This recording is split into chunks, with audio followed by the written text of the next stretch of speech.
pagi kawan-kawan semua, salam dan bahagia. Ucapkan hari ini banyak terima kasih atas kesediaan Bapak Ibu semua untuk berhadir pada acara ulun hari ini, yaitu penyebaran pemahaman dan penerapan budaya positif di sekolah dalam kegiatan tugas ulun di Guru Penggerak Angkatan 8 pada modul 1.4 penyebaran budaya positif di sekolah.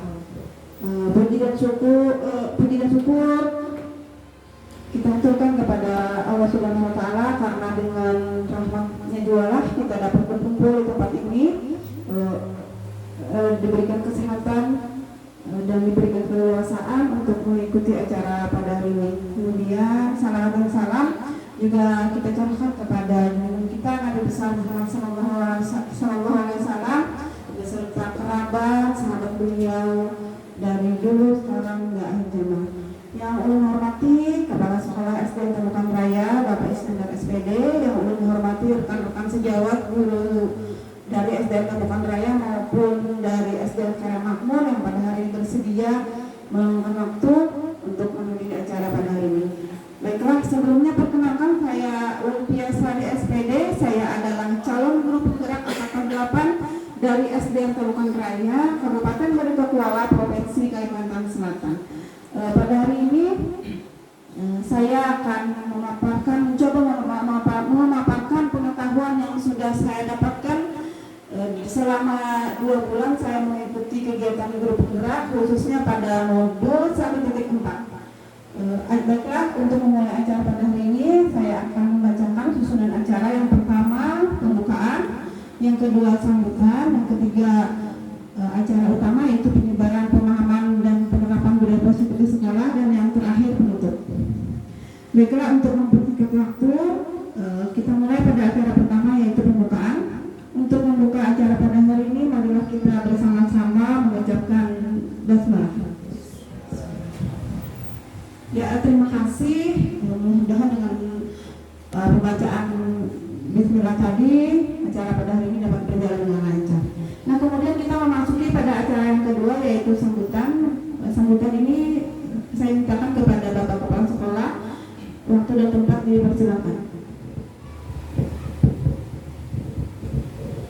Assalamualaikum warahmatullahi wabarakatuh. Bismillahirrahmanirrahim. Alhamdulillahirabbil alamin. Assalatu wassalamu ala asrofil anbiya'i wal mursalin sayyidina wa maulana Muhammadin wa ala alihi wa sahbihi ajma'in. Amma ba'd. Pertama dan utama, marilah kita panjatkan puji syukur kepada Allah Subhanahu wa taala karena atas juga taufik dan hidayahnya sehingga pada siang hari ini kita masih diberi nikmat sehat sehingga bisa hadir di tempat ini dalam rangka memenuhi undangan calon guru penggerak dari SDN Tarukan Raya angkatan ke-8 yaitu Ibu Ulfiasari SPD. Kita lupa juga salawat dan salam marilah kita aturkan kepada Nabi besar Muhammad SAW beserta keluarga, sahabat dan pengikut beliau di akhir zaman. Yang dihormati Bapak dan Ibu guru, baik yang dari SDN Tarukan Raya maupun kawan-kawan yang dari SDN Karya Makmur, terutama Ibu Ulfiasari sebagai calon guru penggerak yang pada hari ini akan menyampaikan paparannya tentang penyebaran budaya positif dan prakteknya di lapangan atau di sekolah. Sekali lagi mengucapkan terima kasih kepada Bapak dan Ibu guru yang telah meluangkan waktunya. Mudah-mudahan kehadiran Bapak dan Ibu mendapatkan rahmat dari Allah serta membawa keberkahan bagi pihak-pihak seberkahan. Apa yang telah disampaikan oleh calon guru tadi bahwa pada hari ini akan memaparkan tentang budaya positif dan penyebaran budaya positif dan prakteknya di lapangan. Mudah-mudahan nanti apa yang akan disampaikan oleh calon guru penggerak yang asalnya kita belum tahu menjadi tahu, yang sudah tahu karena menjadi lebih paham lagi, dan yang tidak kalah pentingnya adalah nanti dipraktekkan di sekolah masing-masing, minimal di kelas masing-masing mengenai budaya positif nanti seperti apa dan bagaimana. Nanti kita sama-sama mendengarkan dan memperhatikan, dan kami hanya berharap mudah-mudahan dengan kegiatan ini nanti membawa manfaat bagi calon guru penggerak sendiri dan juga bagi kawan-kawan yang hadir pada hari ini. Jadi kami atau saya sebagai kepala sekolah berharap mudah-mudahan apa yang akan disampaikan oleh calon guru penggerak ini menjadikan ilmu sebagai tambahan. Kalau kita belum memahami, kalau kita sudah pernah ataupun sudah paham, akan menjadi lebih semangat lagi untuk memperhatikan. Jadi sekali lagi, marilah kita sama-sama nanti memperhatikan apa yang akan disampaikan, dan mudah-mudahan pula karena kita bisa mempraktekkan di sekolah masing-masing. Kira itu yang bisa saya sampaikan. Salah hilang, mohon maaf. Assalamualaikum warahmatullahi wabarakatuh.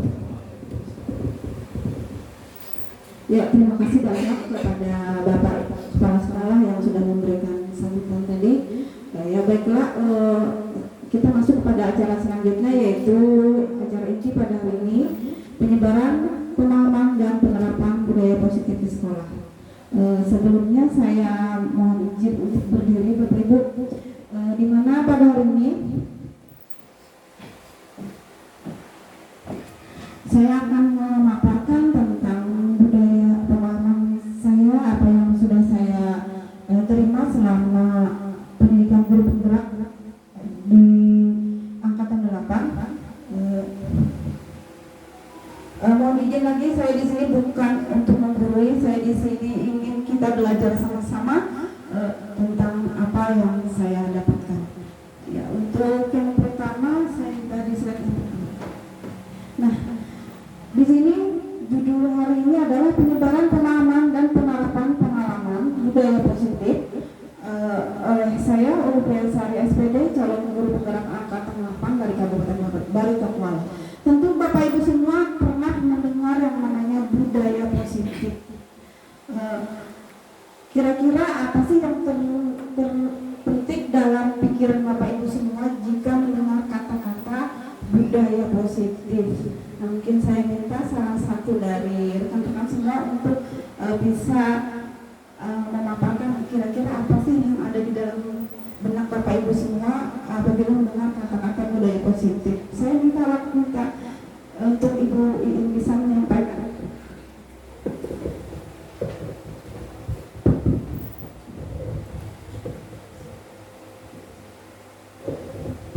Assalamualaikum warahmatullahi wabarakatuh. Terima kasih kepada Ibu Ulfiya Sari atas kesempatan yang diberikan kepada saya. Menurut saya apa yang terbesit ketika mendengar budaya positif, mungkin kita bisa contohkan di sekolah yang biasanya kita lakukan. Banyak budaya-budaya positif yang bisa kita ambil. Contohnya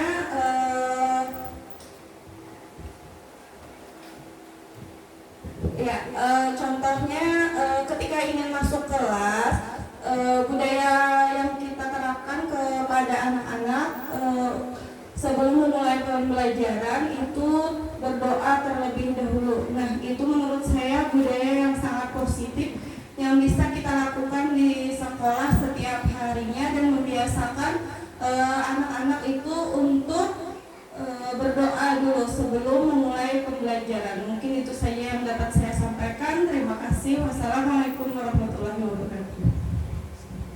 Terima kasih kepada Ibu Iin. Sekali yang namanya budaya positif itu adalah sesuatu yang bisa kita terapkan di sekolah untuk bisa memberikan contoh kepada kegiatan positif yang salah satunya tadi yaitu berdoa sebelum dan sesudah belajar. Nah, mungkin next. Nah, saya lanjutkan lagi di sini konsep-konsep inti pada modul 1.4 budaya positif. Yang pertama yang akan saya paparkan hari ini adalah perubahan paradigma belajar. Kemudian yang kedua disiplin positif, yang ketiga kebutuhan dasar manusia, kemudian yang keempat motivasi perilaku manusia, posisi kontrol, yang keempat keyakinan kelas, dan yang terakhir adalah segitiga restitusi. Ya. Untuk yang pertama yaitu tentang perubahan paradigma belajar, di mana perubahan paradigma belajar ini terjadi yang pertama dulu pada saat pendidikan zaman kolonial, di mana ketika zaman kolonial itu hanya orang-orang tertentu saja yang bisa mengenyam pendidikan, karena mereka yang mungkin orang biasa tidak diperkenankan untuk belajar, dan pembelajarannya pun seadanya aja untuk kepentingan mereka kolonial. Sedangkan sekarang pendidikan di paradigma baru yaitu pendidikan yang berpusat pada murid yang dapat mencapai seorang guru harus dapat menuntun murid untuk mencapai kebahagiaan dan keselamatan setinggi-tingginya sampai dia nanti terjun di masyarakat. Pendidikan paradigma baru yaitu pembelajaran yang berorientasi pada penguatan pengembangan karakter sesuai dengan nilai-nilai pembelajaran. Paradigma baru memastikan praktek pembelajaran yang berpusat pada murid. Mungkin kita sekarang karena sudah di kurikulum Merdeka sudah sering sekali Bapak Ibu mendengar yang namanya pembelajaran yang berpihak pada murid. Artinya pembelajaran itu sesuai dengan kebutuhan individu murid yang berbeda-beda. Tentu saja di dalam kelas kita murid berbeda-beda, semuanya murid itu unik, ada kelebihan dan kekurangan masing-masing. Nah, kemudian tujuan akhirnya yaitu mewujudkan pelajar yang mempunyai profil pelajar Pancasila. Nah, kemudian yang selanjutnya adalah teori kontrol, di mana di teori kontrol ini pikiran kita mengontrol apa yang kita lakukan. Yang pertama, ilusi bahwa kritik dan membuat rasa bersalah mampu menguatkan karakter. Artinya apabila kita membuat seseorang itu atau murid kita merasa bersalah, kita merasa karakternya itu akan lebih baik, mungkin dia akan menyadari kesalahannya dengan kita membuat mereka merasa bersalah. Nah, kemudian ini hal-hal yang biasa mungkin dilakukan, ilustrasi guru mengontrol murid, kemudian ilustrasi bahwa orang dewasa berhak memaksa. Nah, dan yang terakhir ini adalah ilusi bahwa semua penguatan positif itu adalah efektif, karena yang namanya penguatan efektif itu bisa menimbulkan suatu yang ada di dalam diri murid itu, mereka merasa dihargai. Nah, apabila mereka merasa dihargai, mereka dengan sendirinya akan mudah kita arahkan ke mana arahnya untuk bisa kita pilih lebih baik. Nah, sampai kepada disiplin positif. Disiplin positif itu, kata disiplin berasal artinya belajar. Disiplin mengacu pada disiplin diri yang bertanggung jawab bagaimana kita dapat menerapkan nilai-nilai yang kita yakini.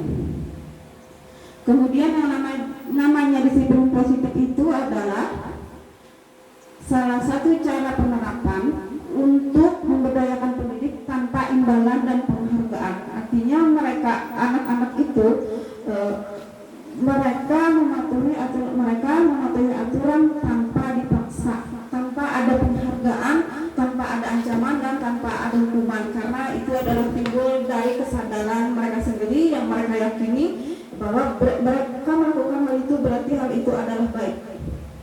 Nah, kemudian sebagai pendidik, tujuan utama kita adalah menciptakan anak-anak yang memiliki disiplin sehingga mereka bisa berperilaku mengacu kepada kebijakan universal dan memiliki motivasi intrinsik dan ekstrinsik. Di mana yang diutamakan di sini adalah motivasi intrinsik, yaitu motivasi yang datang motivasi intrinsik itu adalah datang dari orang lain. Contohnya mereka melaksanakan aturan karena takut dengan hukuman. Misalnya mereka datang tepat waktu karena mereka takut dihukum.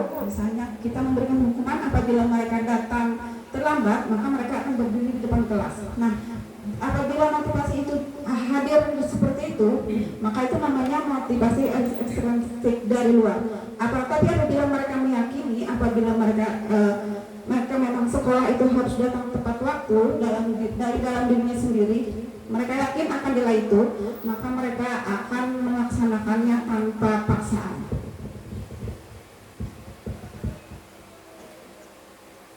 Kemudian lanjut dengan yang selanjutnya itu kebutuhan dasar manusia, di mana kebutuhan dasar manusia ini adalah sesuatu yang kita lakukan untuk mendapatkan apa yang kita inginkan. Artinya kita berusaha melakukan sesuatu dengan cara-cara tertentu untuk memenuhi kebutuhan kita, di mana suatu perilaku itu baik yang positif maupun negatif itu pastilah ada sesuatu tujuan dibalik semuanya itu. Kemudian seluruh tindakan yang kita lakukan memiliki tujuan tertentu. Semua usaha yang terbaik dilakukan dalam rangka memenuhi kebutuhan dasar kita sebagai manusia. Nah, di sini ada 5 kebutuhan dasar manusia yang tentu saja ini adalah kebutuhan yang mungkin sangat kita perlukan. Yang pertama, bertahan hidup. Nah, di dalam bertahan hidup itu tentu saja kita yang pertama adalah memerlukan makanan, tempat tinggal, rasa aman dan kesehatan. Kemudian rasa kasih sayang dan rasa diterima. Tentu saja ini juga merupakan hal yang utama, karena apabila kita merasa dicintai atau merasa diterima, tentu saja hal itu akan mendorong kita melakukan sesuatu yang positif. Kemudian kebutuhan penguasaan, artinya di sini ada harga diri, di mana kita ingin dipedulikan, kita dapat berbagi, dapat bekerja sama, menjadi bagian dari kelompok. Artinya kebutuhan kita ini ingin diterima dimanapun kita berada dengan keadaan kita yang sama, disamakan, artinya tidak dibeda-bedakan dari yang lain. Kemudian kebutuhan kebebasan, tentu saja kita semua ingin memiliki kebebasan. Bagaimana manusia yang memiliki kebebasan itu ingin mandiri, memiliki pilihan, artinya tidak dikekang dengan pilihan kita. Kita bebas memilih, tentu saja pilihan yang bertanggung jawab. Kemudian mampu mengendalikan arah dirinya, artinya kita tidak dikendalikan orang lain, kita sendiri yang mengendalikan diri kita. Nah, yang terakhir, kesenangan. Tentu saja kesenangan ini ada senang bermain, ada humor, ada antusiasme, dan ada tertawa. Tentu saja sebagai manusia kita perlu yang namanya tertawa untuk meluapkan rasa senang di dalam hati. Nah, ini selanjutnya adalah motivasi atau dorongan yang timbul pada seseorang secara sadar atau tidak sadar untuk melakukan tindakan tertentu. Nah, di sini ada yang saya sebutkan tadi, yaitu motivasi intrinsik dan ekstrinsik. Di sini ada motivasi perilaku manusia. Yang pertama, motivasi ekstrinsik. Biasanya kita melakukan sesuatu apabila motivasi itu datang dari luar atau ekstrinsik, itu biasanya untuk menghindari hukuman atau ketidaknyamanan. Kemudian untuk mendapatkan imbalan atau penghargaan. Jadi apabila kita tidak mendapatkan imbalan atau penghargaan, maka kita tidak akan melakukan sesuatu, karena itu motivasi datang dari luar diri kita sendiri. Kemudian untuk motivasi yang datang dari diri sendiri itu untuk menjadi orang yang mereka inginkan, menghargai diri sendiri dengan nilai-nilai yang mereka percaya. Mungkin contoh yang nyatanya adalah ketika kita memakai helm, apa yang kita motivasi yang datang dari diri kita mungkin bisa karena kita takut karena ada razia dari polisi. Nah, itu artinya motivasi dari luar. Sedangkan apabila kita yakin, apabila kita memakai helm, maka kita akan selamat di perjalanan. Nah, itu namanya adalah motivasi intrinsik. Yang motivasi itu datang dari diri kita sendiri karena yakin. Kita meyakini hal itu adalah benar dan hal itu akan membuat kita selamat. Nah, ini selanjutnya adalah 5 posisi kontrol guru. Di sini ada 5. Yang pertama adalah penghukum, yang kedua pembuat rasa bersalah, yang ketiga teman, dan yang keempat memantau, yang kelima manajer.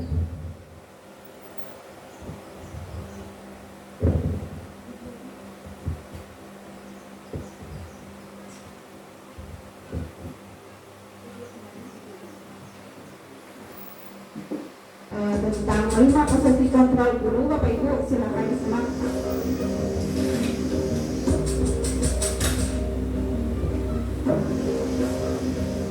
Naren, sini kamu. Selamat pagi, Bu. Lalu terlambat. Kamu deh, pasti terlambat. Maaf, Bu. Saya Apa? Apa coba? Alasan kamu apa lagi? Kapan sih kamu tidak terlambat? Malas sekali ya kamu jadi anak. saya Dasar pemalas. Gak kapok-kapok sih kamu. Sudah berapa kali terlambat? Sana, kamu keliling lapangan basket 2 kali. kenapa saya harus keliling lapangan basket, Bu? Kenapa? Kamu melarang ibu. Berani-beraninya jawab. Sudah terlambat, masih berani jawab pula. Sekarang, keliling lapangan basket 5 kali sekalian. Biar kapok. Cepat. Pergi sana ke lapangan basket.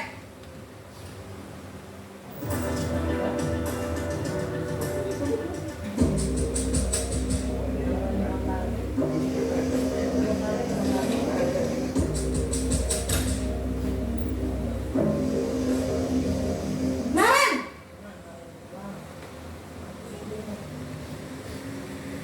Selamat pagi, Bu. Naren. Kamu kenapa terlambat lagi, nak? Ya Tuhan, Naren. Kamu senang ya bikin ibu susah ya? Kalau kamu terlambat lagi, nanti ibu yang ditegur bapak kepala sekolah, nak. Disangka ibu tidak bisa membina kamu. Duh, gimana ini? Maaf, Bu. Duh, Gusti Naren. Kamu suka ya kalau ibu ditegur bapak kepala sekolah? Terus, sekarang ibu harus tulis apa ini di buku absen? Ini kamu sudah sering terlambat loh. Ibu harus apa coba? Maaf, Bu. Maaf sekali. Ya sudah, lain kali jangan bikin ibu susah lagi ya nak ya. Ibu tidak akan kuat lagi kalau kamu begini terus. Bisa jantungan kalau ibu tegur bapak kepala sekolah. Sana cepat ke kelas. Maaf ya, Bu. Maaf sekali. Posisi pembuat rasa bersalah berbicara dengan nada tenang.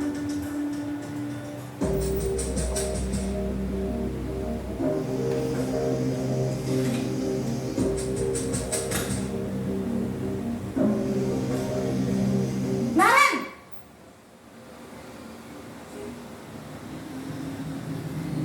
Selamat pagi, Bu. Wah, sudah jam berapa ini nak? Terlambat lagi ya sayang. Iya, Bu. Habis ibu saya lupa bangunkan saya, Bu. Kamu malah menyalahkan ibu kamu. Kamu bukannya anak yang larinya paling kencang. Kok terlambat sih? Iya, Bu. Saya memang terlambat bangun tadi. Jadi, biarpun saya lari kencang, tetap gak kekejar, Bu. Ya sudah sana. Nanti lain kali larinya lebih kencang lagi ya. Biar gak terlambat lagi. Bikin seneng ibu. Demi ibu. Bisa kan? Bisa lah, Bu. Ya sudah sana masuk kelas. Ibu beresin urusan absen kamu. Kamu ini ada-ada saja.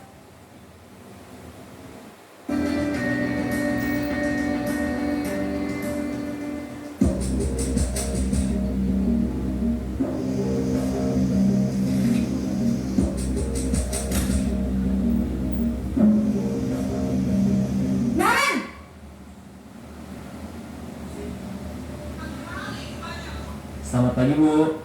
Naren, apa peraturan sekolah kita tentang jam berapa kita harus masuk sekolah, nak? Kita harus di sekolah jam 7, Bu. Iya betul, sekarang sudah jam 7.20. Naren sudah tahu konsekuensinya jika terlambat hadir. Paham, Bu. Saya harus tinggal kelas pas jam istirahat selama 20 menit. Iya benar, konsekuensinya demikian. Jadi nanti jam 9.30 pas istirahat, kamu harus tinggal di kelas, kerjakan tugas tambahan untuk ketertinggalan kamu, ya? Baik, Bu.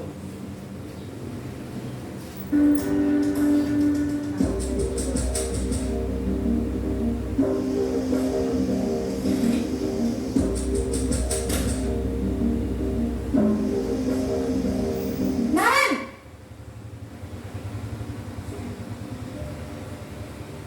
Selamat pagi, Bu. Selamat pagi, Naren. Maaf, Bu.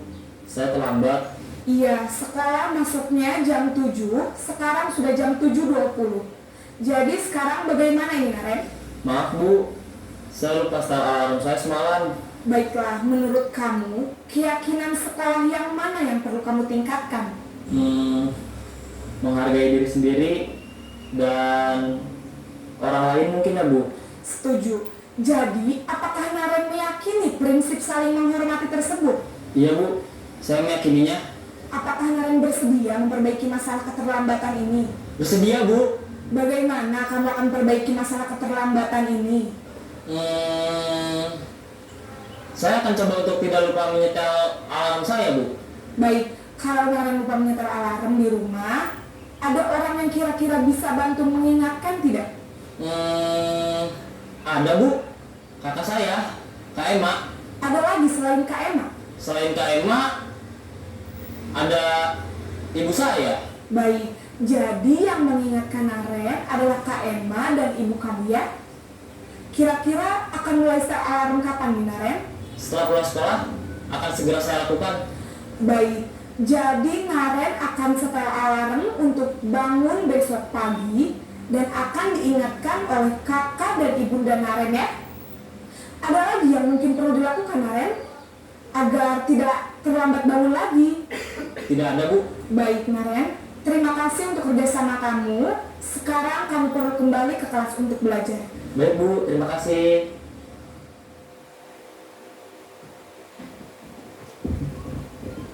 Ya, demikian video 5 posisi kontrol guru tadi. Dan mungkin kita sudah merasa di mana posisi kontrol kita pada saat ini. Di mana sebenarnya posisi kontrol yang diinginkan itu adalah sebagai guru, yang dituju kita sebagai guru adalah posisi sebagai manajer. Nah, di sini saya ingin bertanya mungkin pada rekan-rekan semua, di manakah posisi kontrol yang ada ini? Saya kecewa sekali dengan kamu. Ini kira-kira posisi kontrolnya ada di mana, Bapak Ibu? Ya, betul sekali, Bapak Ibu. Ini adalah pembuat rasa bersalah. Nah, di posisi kontrol ini murid itu menjadi merasa kurang percaya diri. Dia merasa bersalah. Kenapa dia bisa membuat gurunya seperti itu? Nah, jadi murid itu menjadi kurang merasa percaya dirinya karena kita menempatkan diri, apabila kita menempatkan diri pada posisi pembuat rasa bersalah. Nah, kemudian yang kedua, kamu tidak pernah benar melakukannya. Kira-kira di posisi kontrol mana ini, Bapak Ibu? Apakah ada di posisi kontrol pengukur, kemudian ada di posisi kontrol pembuat rasa bersalah, atau teman, atau mungkin manajer, atau pemantau? Kamu tidak pernah benar melakukannya. Apa namanya? Ini dikatakan dengan nada yang seperti orang marah. Mungkin ini bisa minta pendapatnya dari Ibu Muslimah. Sisi mana?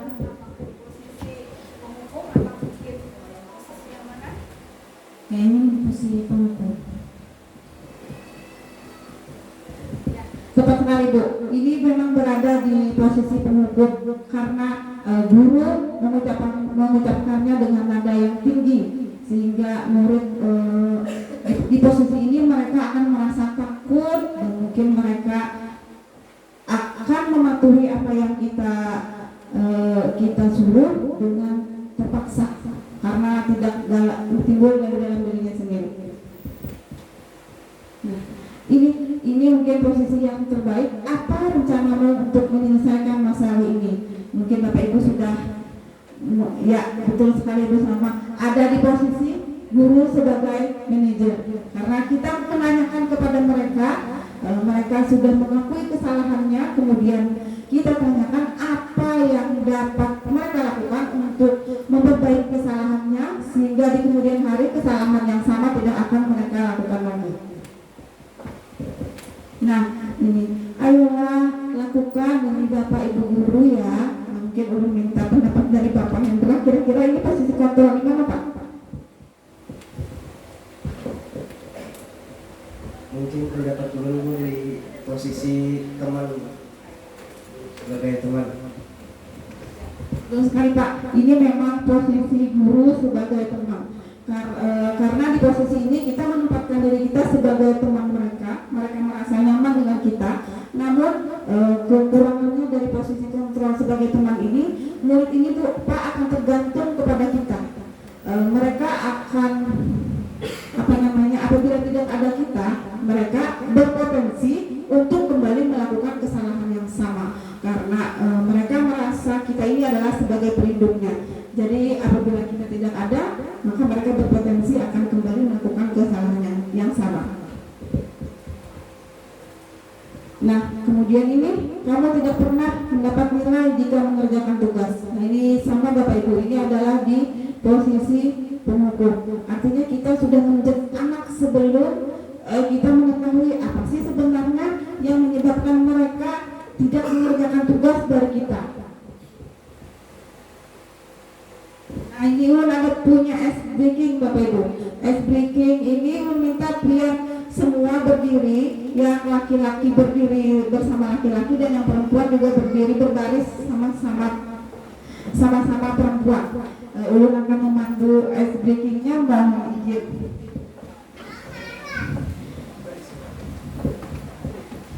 Ya. Yang pertama, mohon dengarkan dari Ulun. Apabila Ulun mengatakan pegang kuping, maka dia semua akan memegang kuping. Apabila Ulun mengatakan kuping, apabila dia artinya tidak dipegang kupingnya. Contohnya, pegang kuping, hidung.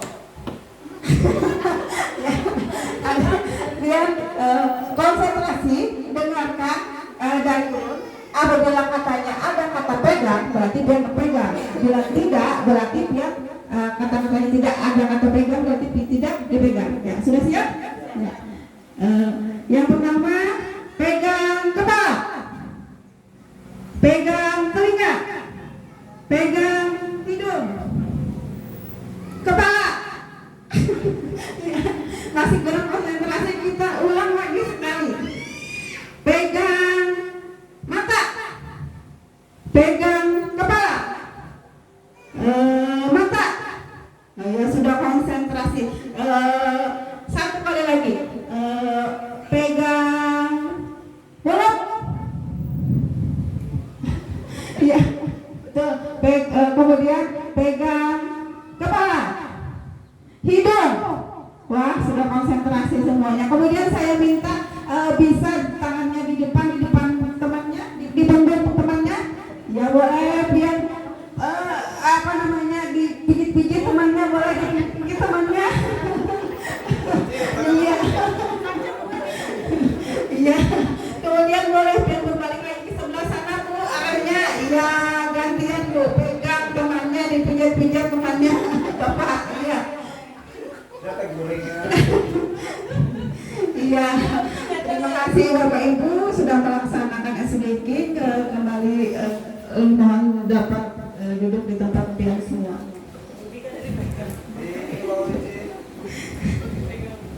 Ya, silakan next Bapak. Nah, ini lanjut dengan keyakinan kelas.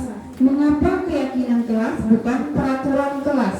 Karena apabila yang namanya peraturan itu artinya peraturan itu adalah sesuatu mungkin yang dapat mereka laksanakan karena mereka takut akan resiko atau hukuman yang akan ada di depannya. Sedangkan keyakinan itu mereka melaksanakannya karena mereka yakin apa yang mereka laksanakan itu dapat membuat mereka menjadi lebih baik. Mengapa? Nah, itulah tadi mengapa keyakinan kelas bukan peraturan kelas. Di sini ada nama pembentukan keyakinan kelas. Urutannya yang pertama yaitu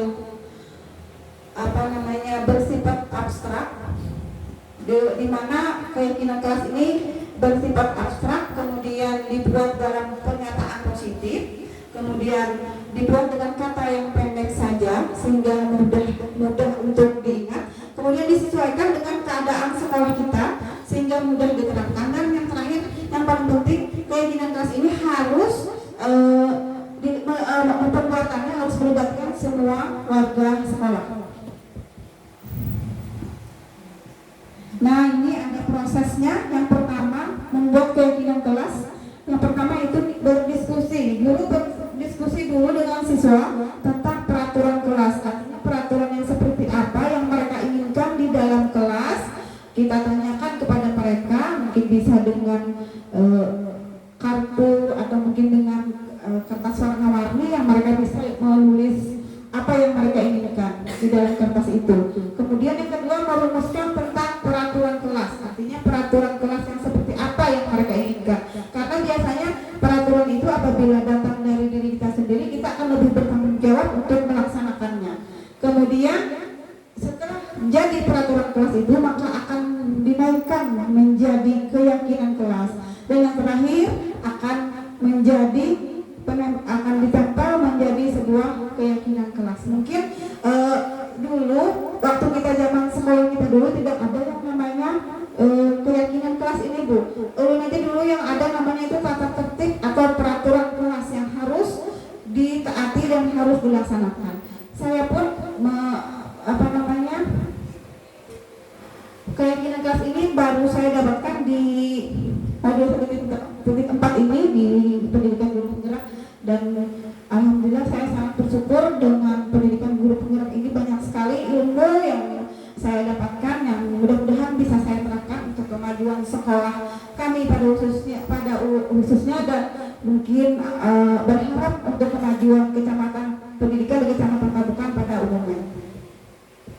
Nah, ini ada video saya mencoba membentuk keyakinan kelas di sekolah di kelas saya, di mana saya mengajar di kelas 2, mungkin agak perlu waktu dan energi yang ekstra untuk membuat keyakinan kelas ini, karena kan siswa kelas 2 itu memang luar biasa apabila kita mengajar di kelas rendah ini. Silakan Bapak Ibu menonton video yang saya buat ini, mudah-mudahan bisa menjadi inspirasi bagi kita semua untuk nanti bisa diterapkan di sekolah kita.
Ya, Naura lagi. Boleh Siti lagi maju. Ya, Najila boleh tampar di bawah sini sayang. Sekarang boleh panggil abang sama abang. Yang lainnya boleh duduk dulu. Ya, supaya temannya bisa menempel, yang lainnya boleh duduk. Bisa? Cepat. Ya.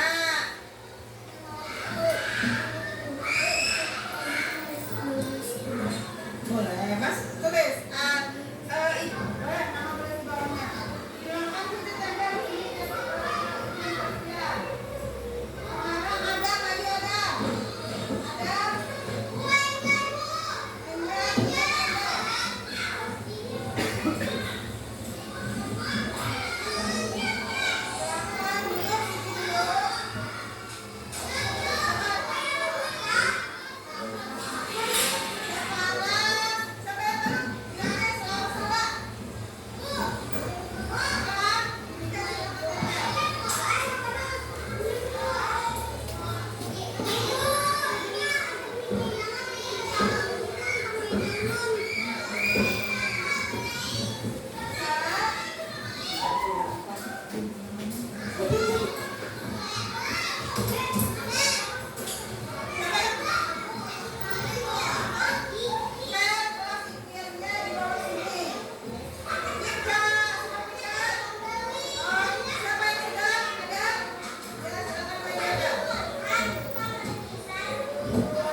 Setuju kan ada?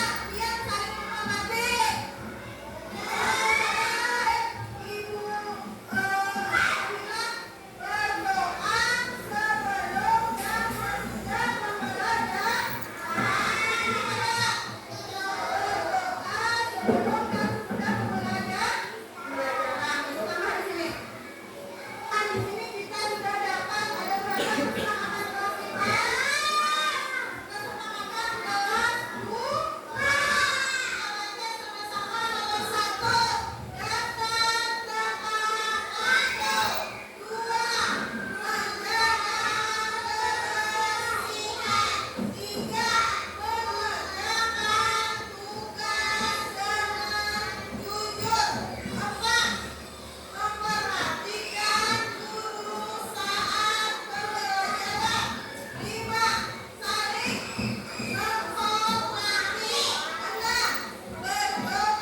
Itu tadi kesepakatan kelas yang ulun coba buat dengan kelas 2. Ulun sadar banyak sekali kekurangannya masih, mudah-mudahan nanti bisa ditambahkan kekurangan-kekurangan itu.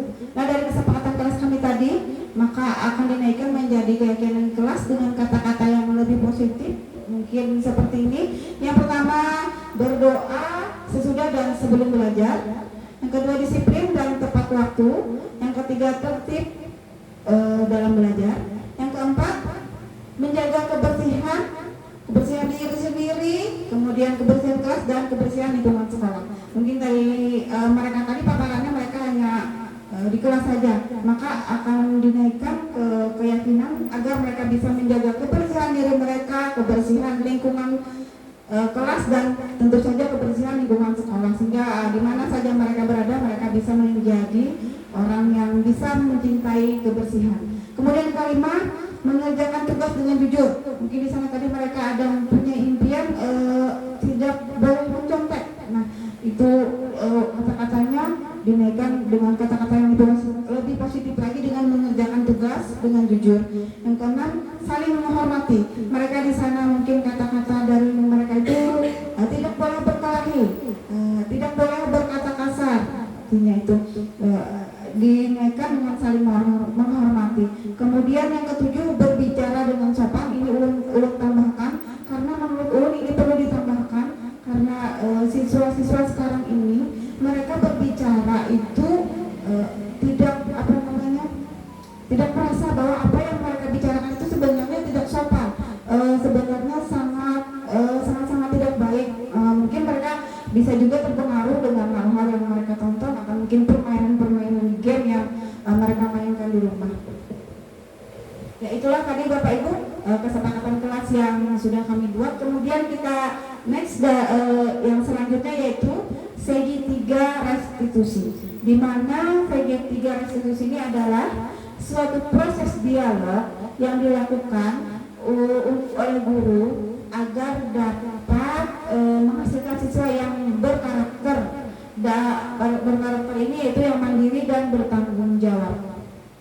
Nah, ada 3 tahapan segitiga restitusi, yaitu yang pertama menstabilkan identitas, yang kedua validasi tindakan yang salah, dan yang terakhir menanyakan keyakinan. Nah, di mana keyakinan ini berhubungan dengan keyakinan kelas yang kita buat, yang ulun buat di sebelumnya tadi. Nah, yang pertama yaitu validasi tindakan yang salah. Validasi tindakan yang salah ini berdasarkan prinsip setiap perilaku berupaya memenuhi suatu kebutuhan tertentu. Tentu saja di sini siswa itu apabila melakukan kesalahan itu pasti ada kebutuhan yang ingin dia inginkan yang belum terpenuhi. Contohnya saja mungkin siswa yang lingkungan di dalam keluarganya mungkin broken home, Bapak Ibu ya. Mungkin siswa ini akan kebutuhannya yang ingin dia penuhi adalah kebutuhan kasih sayang, karena dia kurang mendapat kasih sayang yang seutuhnya karena orang tuanya, ayah dan ibunya berpisah. Nah, jadi mereka akan berperilaku negatif mungkin karena mereka ingin memenuhi kebutuhan yang ada dalam dirinya yang tidak dipenuhi di rumah. Nah, maka mereka akan melampiaskannya di sekolah. Nah, kata-katanya untuk validasi tindakan yang salah ini, mungkin yang pertama, kamu pasti punya alasan mengapa melakukan hal tersebut. Padahal kamu bisa melakukan hal yang lebih dari itu, tapi kamu tidak melakukannya. Nah, kamu patut bangga karena telah melindungi sesuatu yang penting buat kamu. Kemudian kamu melakukannya karena mempertahankan sesuatu yang kamu yakini. Tadi adalah yang validasi tindakan yang salah. Kemudian selanjutnya menstabilkan identitas. Berbuat kesalahan itu wajar. Setiap manusia pernah melakukan kesalahan. Ibu di sini ibu atau bapak tidak mencari siapa yang benar atau siapa yang salah, tapi ibu ingin mencari solusi dari permasalahan yang kamu hadapi. Kemudian kamu berhak merasa begitu. Nah, itu mungkin kata-kata yang diucapkan oleh guru ketika seorang guru menstabilkan identitas.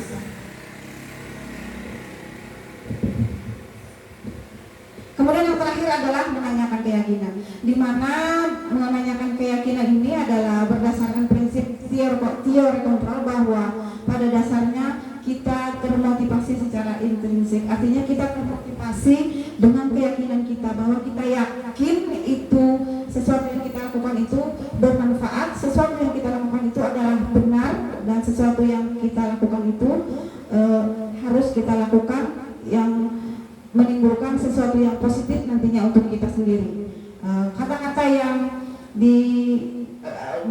ditanyakan guru mungkin kepada siswa ketika berdialog itu, apa keyakinan kelas kita, kemudian nilai-nilai apa yang telah disepakati bersama, kemudian seperti apa gambaran sebuah kelas yang ideal menurut kamu, kemudian kamu ingin menjadi orang seperti apa.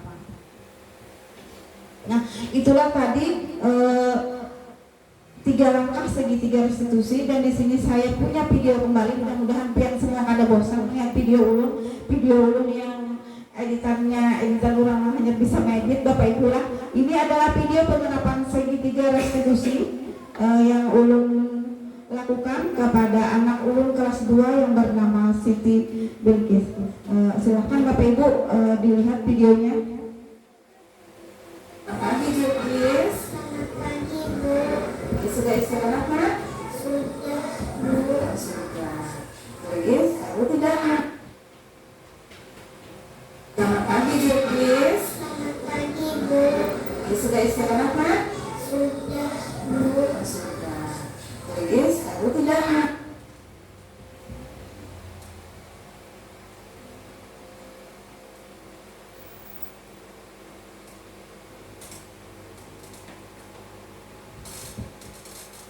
Selamat pagi Bilqis. Selamat pagi, Bu.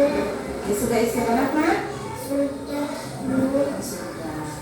Bilqis, kamu tidak, Nak?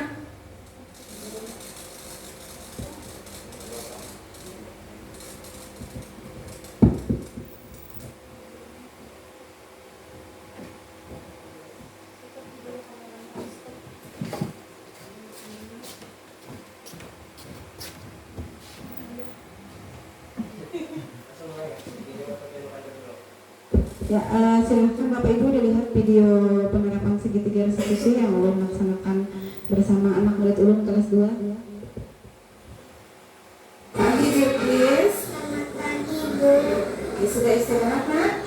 Sudah, Bu. Sudah. Bilqis, kamu tidak kenapa Ibu biar Anda kesini hari ini? Tidak tahu, Bu. Tidak tahu. Bilqis, tadi ketika di kelas Ibu Upia melihat Bilqis ketika kita tadi mengerjakan soal, Bilqis berusaha melihat jawaban benar. Tadi kan benar di sebelahnya salah. Nah, Bilqis berusaha melihat jawaban salah atau mencontek. Betul tidak, Bilqis? Betul, Bu. Mencontek itu perbuatan baik atau tidak, Nak? Tidak pernah validasi tindakan yang salah. Ibu di sini bukan untuk mencari kesalahan Bilqis. Ibu tahu setiap manusia pasti pernah melakukan kesalahan. Ibu juga pernah melakukan kesalahan. Pada hari ini Bilqis melakukan kesalahan dengan mencontek. Nah, Ibu mengerti pasti Bilqis punya alasan kenapa Bilqis melakukan itu. Coba ceritakan pada Ibu.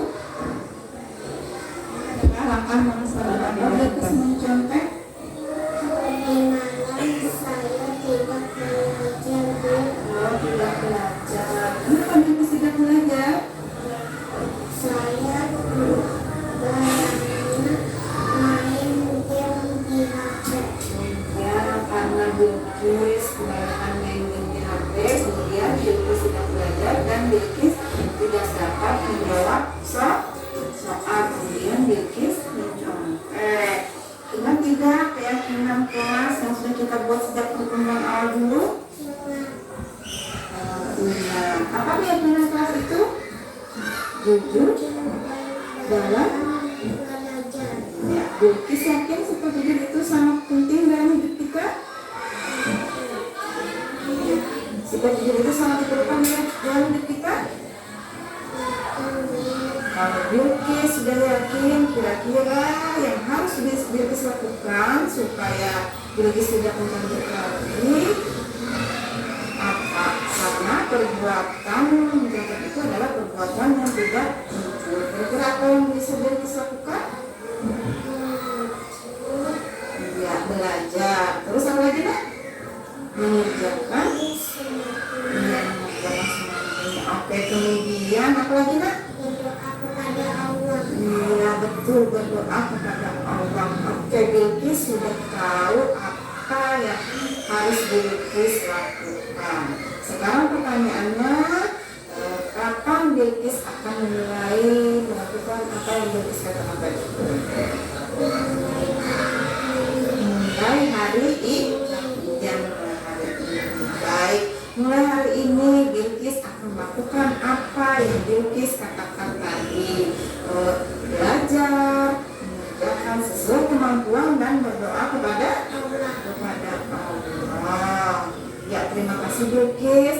Ibu yakin Bilqis akan menjadi pribadi yang lebih baik lagi. Sekarang Bilqis boleh kembali ke kelas. Ya, itulah tadi contoh penerapan segitiga restitusi yang coba lakukan bersama siswa kelas 2. Karena memang Bu, anak-anak zaman sekarang beda sekali dengan anak-anak zaman dulu. Waktu zaman kita dulu, apabila guru ini masuk ke dalam kelas, mereka membawa penggaris, kita sangat takut sekali. Sedangkan anak-anak zaman sekarang berbeda. Mereka makin kita keras, mereka keras lagi. Makin kita bersikeras dengan peraturan, mereka makin ingin untuk melanggar peraturan itu. Mungkin inilah yang dimaksudkan dengan pembelajaran yang berpihak pada murid, di mana kita harus bersikap seperti murid itu. Apabila kita menghargai mereka, mereka pun akan menghargai kita. Karena beda sudah sekarang zamannya. Zaman kita berbeda, makanya kita harus mengikuti perubahan zaman, dan kita juga harus kita yang mengikuti mereka. Artinya seorang guru itu harus berhamba pada murid. Nah, itu adalah salah satu yang ulun dapatkan dari pendidikan ulun di guru penggerak, yaitu seorang guru itu harus berhamba kepada murid, di mana yang menjadi prioritas itu adalah murid dan murid. Nah, ini ada lagi video pembiasaan disiplin positif, di mana memang benar yang namanya disiplin positif itu yang mungkin selama ini kita sudah lakukan, tapi kita belum mengetahui ini yang namanya disiplin positif. Ini salah satunya yaitu video pembiasaan 5S, yaitu senyum, salam, sapa, sopan dan santun.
budaya positif, yaitu berdoa sebelum dan sesudah belajar.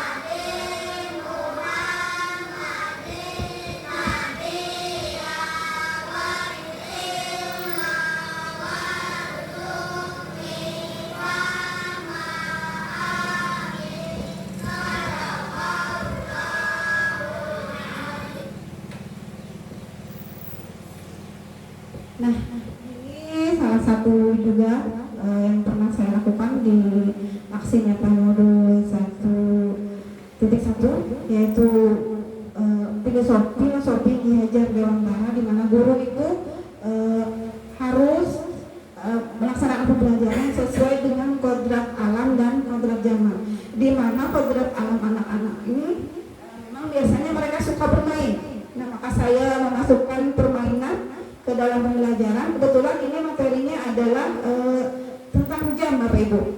Di sana saya memakai apa yang ada di lingkungan sekitar aja. Saya pakai 2 buah sapu dan kemudian 2 orang anak yang akan memperagakan jam yang ingin ditunjukkan untuk teman-temannya. Jadi di sini bukan hanya pikiran mereka saja yang dikembangkan, tapi juga fisik dan motorik mereka, karena mereka berlari-lari dan juga mereka merasa senang. Silakan pian tonton videonya.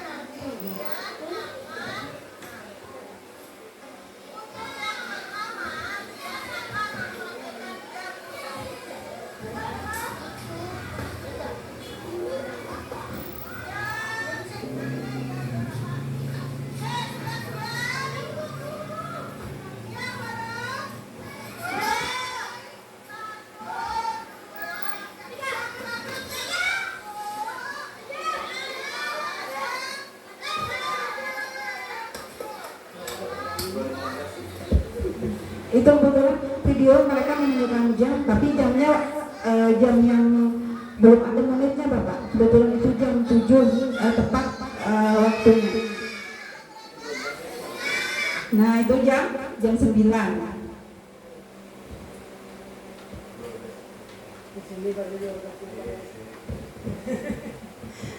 Ya, nah, ini salah satu juga penerapan budaya positif tadi yang harus menjaga kebersihan lingkungan sekolah. Mereka membuang sampah di tempatnya. Dimana memang penerapan budaya positif ini dilaksanakan tidak semudah membalik telapak tangan, Bapak Ibu. Memang perlu proses, perlu waktu, dan perlu kerja keras dari kita semua. Kita biasakan terus menerus dan sehingga mereka bisa melaksanakannya nanti suatu saat tanpa paksaan. Mereka melaksanakannya timbul dari dalam dirinya sendiri, sehingga dimanapun mereka berada dan kapanpun mereka akan tetap melaksanakan keyakinan yang sudah mereka yakini. Nah, sekarang sampai kepada penutup, Bapak Ibu.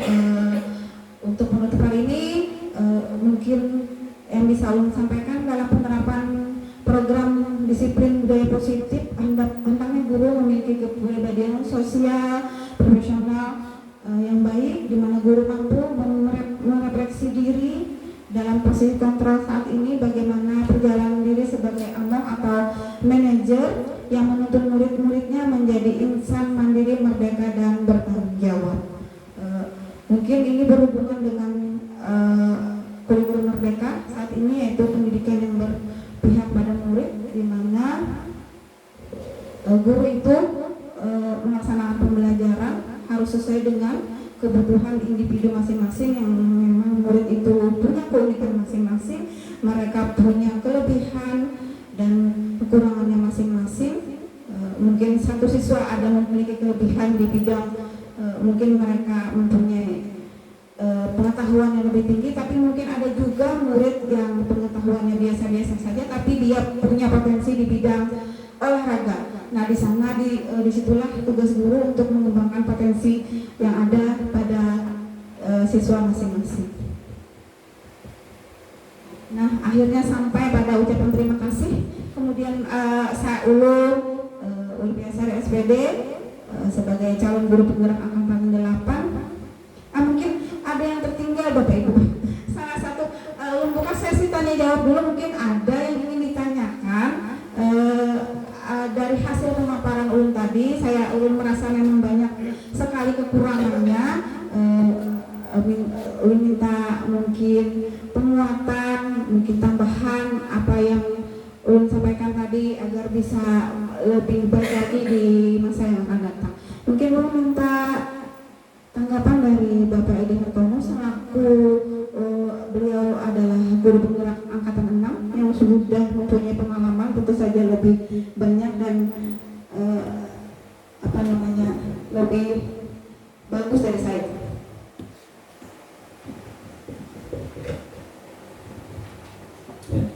Assalamualaikum warahmatullahi wabarakatuh. Terima kasih atas kesempatan yang diberikan oleh Ibu Ulfiasari SPD. Saya mohon izin untuk memberikan tambahan atau penguatan sedikit. Untuk yang disampaikan oleh Bu Ulfiasari tadi selama diseminasi sudah sangat luar biasa. Jadi memang banyak hal-hal baru yang akan kita dapatkan dalam program guru penggerak. Dan mudah-mudahan nanti di sini kan ada Ibu Muslimah ya, ada Ibu Iin juga. Mudah-mudahan nanti tertarik untuk bergabung di program guru penggerak supaya paling tidak kita bisa meningkatkan kompetensi lah, mengubah pola pikir kita supaya kita nanti bisa lebih terbuka lagi bagaimana caranya mendidik anak untuk menyesuaikan dengan yang dikatakan Ibu Lufia tadi, sesuai dengan kodrat alam dan kodrat zaman Bu ya, seperti itu. Jadi apa yang disampaikan oleh beliau sudah sangat luar biasa dan apa yang sudah diterapkan juga sudah sangat sesuai dengan apa yang didapatkan oleh beliau dan juga apa yang pernah saya pelajari juga di guru penggerak angkatan 6. Mungkin sedikit masukan. Biasanya kita itu kan kalau membuat sebuah program itu kan di awal kan gampang ya. Tetapi yang susah itu justru adalah mempertahankan itu. Ya mudah-mudahan mudah-mudahan apa yang sudah dimulai oleh Ibu Ulfiasari tadi bisa terus dipertahankan dan bisa terus ditingkatkan, dan juga mungkin nanti supaya bisa tertular kita bisa berkolaborasi dengan guru-guru yang lain supaya keyakinan kelas kemudian budaya positif itu tidak cuma tergambar di kelas masing-masing, di kelas satu persatu, tetapi semua kelas dan juga di sekolah kita itu bisa menerapkan yang namanya budaya positif. Karena Ulun juga merasakan tantangan ketika menerapkan budaya positif tersebut. Jadi ketika saya sudah mentok misalkan di dalam menerapkan, biasanya saya yang penting bisa terlaksana dulu di kelas kita masing-masing, karena mengajak itu tidak semudah balik telapak tangan Ibu. Kadang-kadang kita mau baik ternyata itu keiyaannya. Nah, itu kadang-kadang yang kurang mendapat support dari teman yang lain. Ya, mungkin masukan saya cuma itu. Mudah-mudahan kita semuanya bisa berkolaborasi, kemudian juga bisa meningkatkan dan mempertahankan apa yang sudah dimulai oleh Bu Ulfiasari tadi. Sekian dari saya, mudah-mudahan semakin semangat Bu Ulfia ya. Masih ada beberapa modul yang akan dihadapi nanti. Salam dan hilaf mohon maaf. Assalamualaikum warahmatullahi wabarakatuh.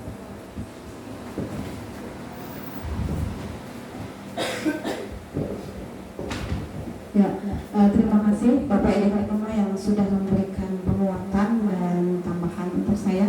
Betul sekali kata Bapak Edi tadi, memang penerapan budaya positif ini perlu waktu dan tentu saja perlu kerja keras dari kita sebagai seorang guru untuk bisa melaksanakannya. Dan apabila sudah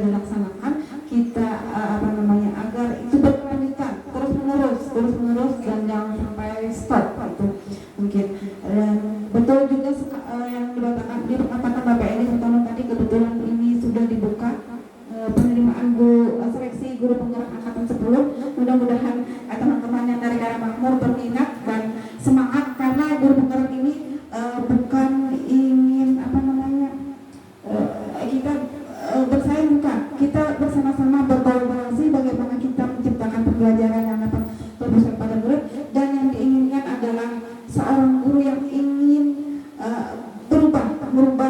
bagaimana merubah pembelajaran yang bisa berpusat pada murid, sehingga kita dapat menciptakan murid yang memiliki keselamatan dan kebahagiaan yang setinggi-tingginya, seperti apa yang dikatakan di modul 1, yaitu filosofi Ki Hajar Dewantara.